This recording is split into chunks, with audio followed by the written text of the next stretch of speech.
I'm with the Montana Department of Environmental Quality, or DEQ. I'm the Montana Environmental Policy Coordinator overseeing the Environmental Impact Statements, or EIS for DEQ. Up here with me, I have Kurt Baltz, who is DEQ's Operating Permit Section Supervisor in the Hard Rock Mining Group. Also, we have other technical specialists from DEQ and DEQ's third-party contractor. All of these staff members are wearing name tags similar to mine. Public participation is an important component in the EIS process. There are two opportunities for public comments in the EIS process. One is the scoping period, which DEQ held from October 2017 to the middle of November 2017.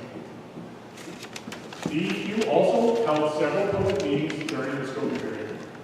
On March 11th, DEQ released a draft EIS for public review.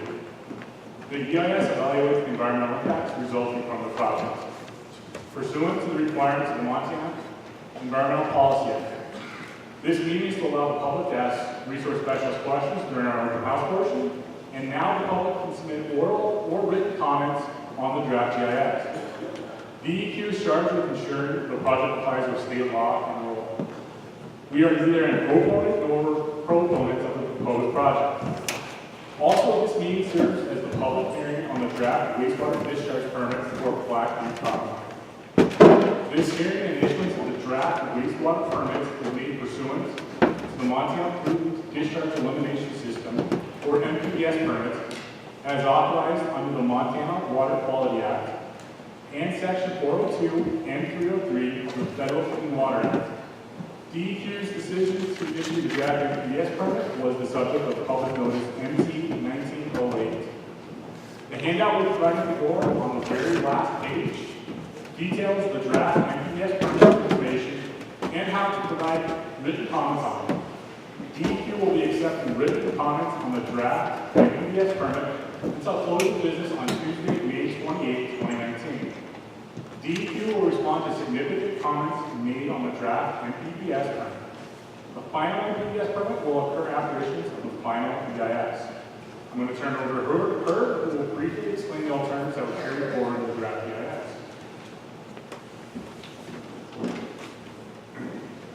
DEQ carried forward three alternatives. DEQ carried forward three alternatives for detailed review in the draft EIS.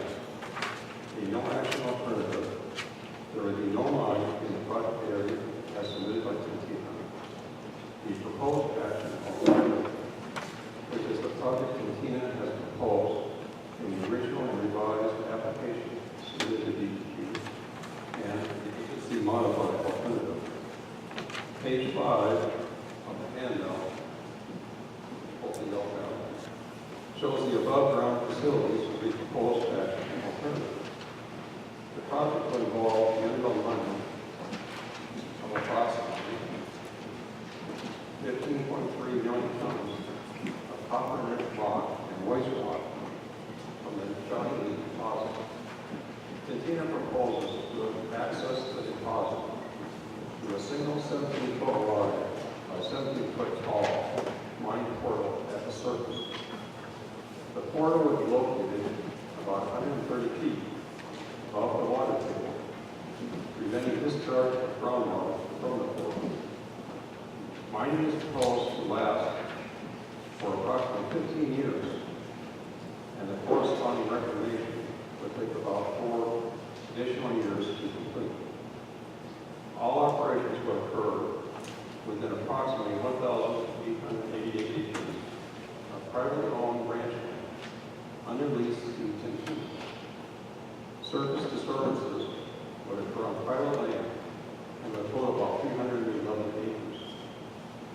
Cantina has proposed to truck the copper concentrate to existing railheads in Townsend and or Livingston. All of the surface ponds would be lined, except for one pond designed to augment flow for water rights irrigation. Any mine-influenced water that would be discharged from the project would undergo water treatment and would be protective of aquatic and human health standards. Cantina is proposing that about 45% of the processed rock, called tailings, would be mixed with cement and backfilled into the mine workers, fill the space left behind for money. The remaining tailings, about 55%, would be mixed with cement and placed in the above-ground cemented tailings facility. The cemented tailings facility would be lined. At closure, the top surface of the cemented tailings facility would also be lined and reclaimed with soil and vegetation. At closure, all the above-ground facilities would be reclaimed and land returned to ranch land. For the underground workings at closure, the team had proposed to install 14 hydraulic plugs in the main access tunnel. A hydraulic plug of concrete about 20 feet in length would form a wall or a cap, which prevents movement of water through mine voids. On page 7 of the handout, shows that the agency modified alternative would be similar to the proposed action, except it would require a 15-inch backfill with cemented base tailings, 2 additional portions of the main access tunnel between hydraulic plugs. These are the 2 portions of the tunnel that would pass through sulfide zones within the bedrock that surrounds the copper deposits. Any remaining stopes, 18 altogether, or other mine openings within the 2 sulfide zones would also require backfill with cemented base as part of the agency modified alternative. In the draft EIS, DEQ has identified the agency modified alternative as the preferred alternative for the project. More detail on which areas would require additional backfill in the agency modified alternative is shown on one of our posters here tonight. The agency modified alternative would minimize exposure of reactive mineral surfaces that could potentially impact water quality within the mine workings at closure. The additional backfill would result in reducing the amount of underground void space and therefore reducing movement of groundwater through the reactive mineralized zones. With that, I will hand it back over to Fred. Thank you, Herb. The handout we provided at the door gives information on the draft environmental impact statements and a variety of different ways to submit a public comment to DEQ. The purpose of the public comment period is to receive and to respond to substantive comments on the draft environmental impact statement. A substantive comment addresses a specific issue in the draft EIS. DEQ will respond to substantive comments on the EIS in our final EIS. Once the final EIS is published, DEQ must wait 15 days before issuing the decision document on the project. If someone would like to submit written comments to DEQ on the draft EIS, please submit them on or before Friday, May 10th. When you first walk in tonight, those who are interested in giving oral comments signed up and were assigned a number. This is not a question and answer session. This portion of the meeting is just to gather oral comments on the draft EIS and draft NPDS plan. Oral comments will be recorded by the court reporter verbatim and will be part of the administrative record. Please state your name and spell it. Let us know if you're affiliated with a group or organization. If you have prepared statements, give it to the court reporter when you are finished. Please address your comments in this direction towards us here so that the court reporter can hear you speak. Please do not engage in debate with audience members. Be respectful of only using the allocated time given so that others may be given a chance to speak. As a reminder, please be courteous to the type of language used when submitting oral comments. Now I'll turn it over to Ryan, and Ryan will be calling out people who have signed up to give us oral comments, and will let us know how many minutes each person will receive.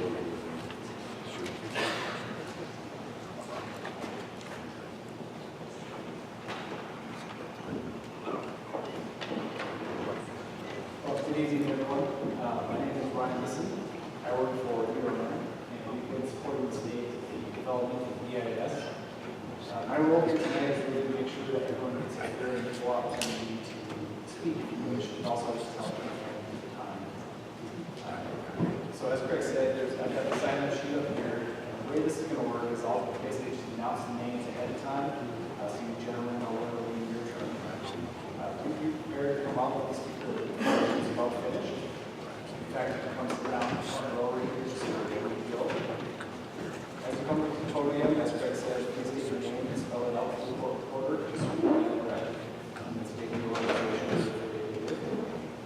take no more than 3 minutes for the comments, so if I went through here easily.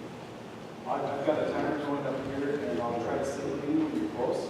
So if I hold up the yellow card, that means that you've got about 15 seconds left. Try to just wrap up your thoughts. If I hold up the red card, that means that your time's up. And if you don't see it for whatever reason, I'll just mention it shortly after that. And then last but most importantly, please be respectful of everyone. It's not always easy for people to get up here and do comments. So please, move or pause one way or another. I just want everyone to feel comfortable with commenting. So is everyone all right with that?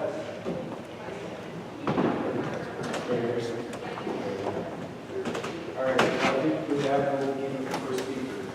So the first one we got here was randomizing this list, so we'll be looking forward to it will be Steve Hicks is first, and then the next one will be Bob Nesbitt.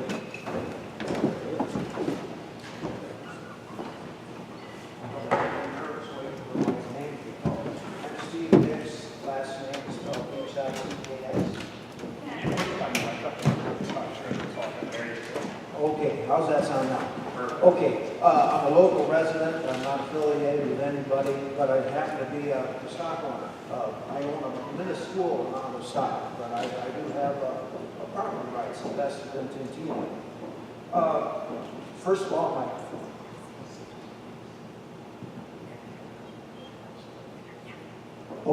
all, my comments are my own. I have nothing to do with management, so they don't reflect management's opinion. I'm very upset at the long time that this has been drawn out. I consider the delays abuse of private property rights, essentially. World War II was fought and won in less time than you guys have issued a permit. This property has no value and it's not mine. Sometimes a mining company will go bankrupt before they can get a permit, and it shouldn't be the intention to bankrupt a private industry. Researching World War II, I came across something the other day. B-24 bombers, there were 4 engine bombers. They were put out at 1 an hour. You guys can't put out a permit, one permit in 4 or 5 years. I don't really expect an honest answer why there are delays, but I'll try to finish up with maybe 5 ideas where there may be a reason for that. And I have a quick analogy that maybe you can relate to. Ryan and Craig, just assume you bought a property here in Meagher County and you turned it into a bed and breakfast. And all of a sudden, it's a remote property and the access bridge washed out. And the county says, we can't repair that bridge right away. We have to do an EIS. There are links in the area. There wasn't links before. That access and the road traffic is going to bother the links. Your property becomes worthless. If you can't use that as a bed and breakfast and have income generated from it, you can't make your mortgage payments. The Tintina property is worthless if it can't be mined. I think the delays are way too long. Okay, I have 5 real quick reasons why maybe the delay. You're afraid of the environmentalists. Environmentalist/obstructionist. This is somewhat justified. They have a lot of money, but I consider most of them hypocrites. It's fundraising, essentially. If they can scare tactics, they can raise money, and that's what they're trying to do: scare people that the Smith River is in jeopardy. Another reason may be job justification. You're driving this out to keep your jobs. You might be against mining. Mining is new wealth. Everything you own was mined or grown, and items grown wouldn't exist without mining. I guess I'm not going to get to my last 2. 3 minutes is a little too short, I think, for the number of speakers we have. Good evening. My name is Rick Gorge. Spelling last name is Geordge.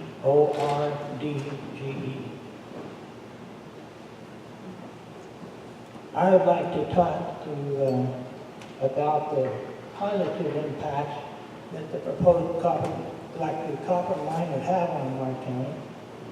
But first, I would like to thank Tintina and Senator for the discovery and exploration of this established this world-class copper deposit of Black Butte.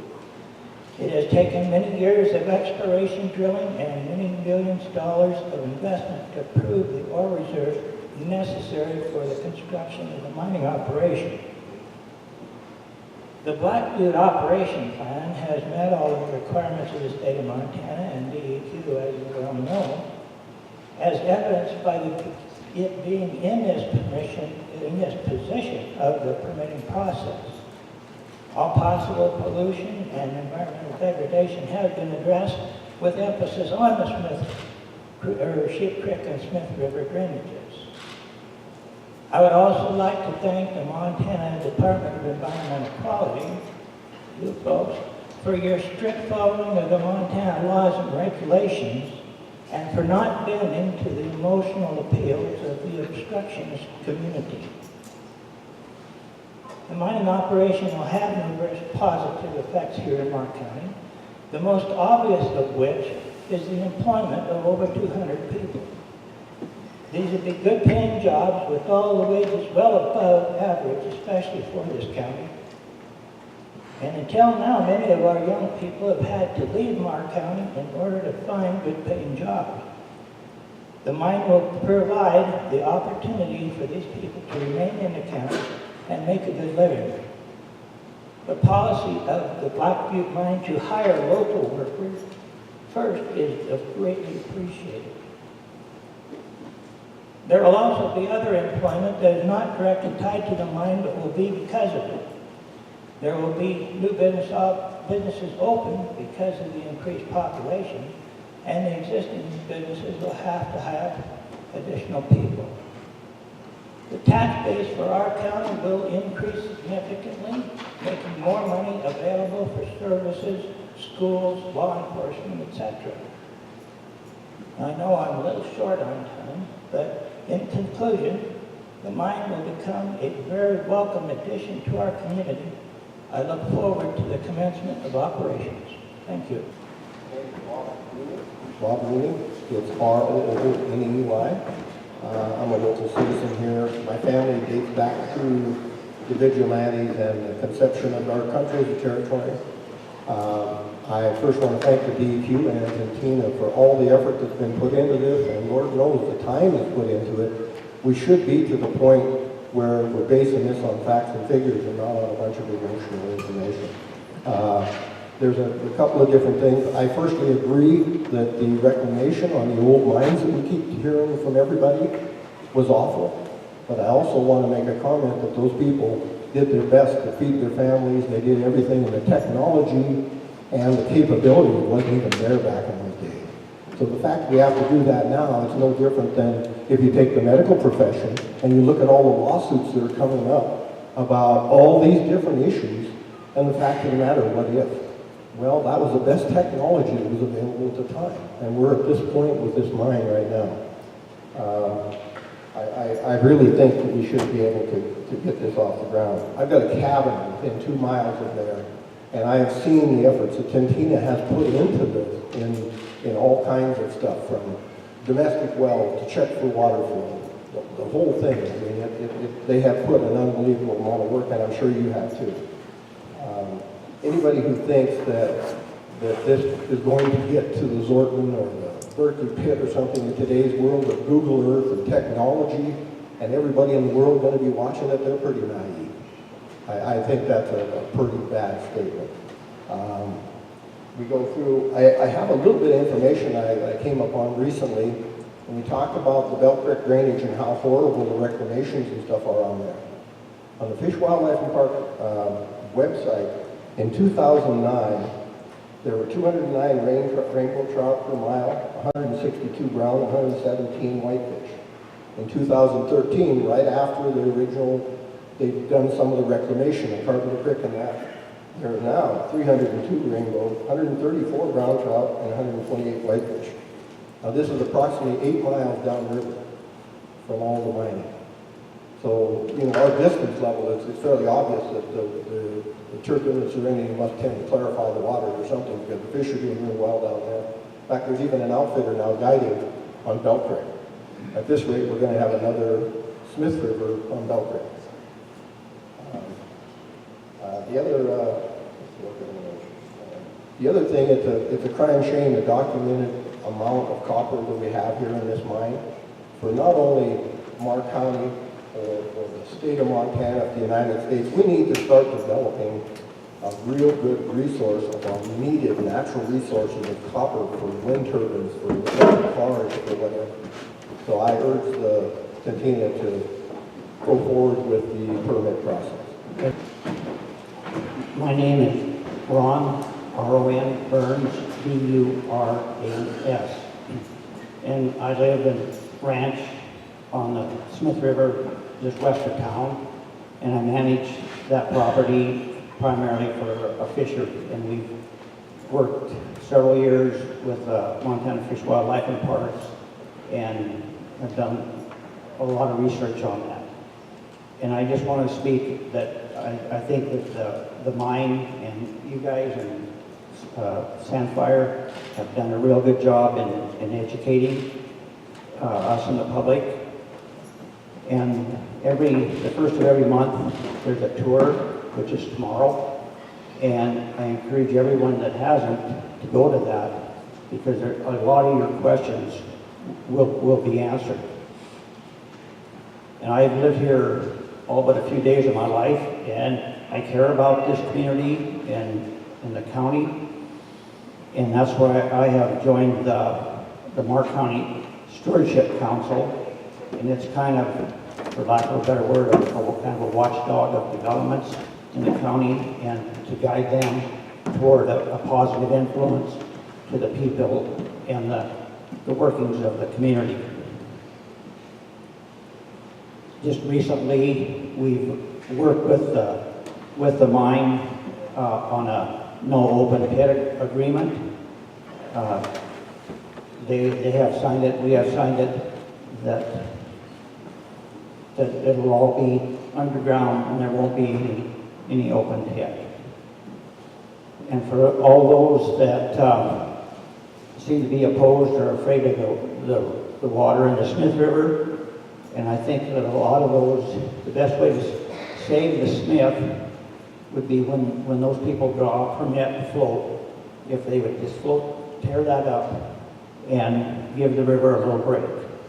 And I think Fish, Wildlife, and Parks should put a sign there where you take off that says no peeing or pooping for 3 days. Thank you. Yes, my name is Barry Hedrick. That's B-A-R-R-Y, H-E-D-R-I-C-H. I'm a resident of the county. I grew up here. Have seen what has happened here in Meagher County since the time I grew up, when we had logging and railroad going through the south end of the county, and a lot more people were employed in the county, and those industries left, and the population here in the school went down dramatically. The community's population went down dramatically. We lost a lot of businesses that were around here, and it would be great to see some more industry back in this community to help employ some of the young people that would graduate from White Sulphur Springs. I myself was fortunate enough to be able to go to school at MSU and get an engineering degree, move away for a while before my wife and I moved back. And I think it would be a wonderful thing if we could get this line approved, so that we could have some of the young people that graduate from here and go to college, come back to this community, and also some of the young people that have to move outside of the area that work in the trades, be able to move back here and be involved in the community.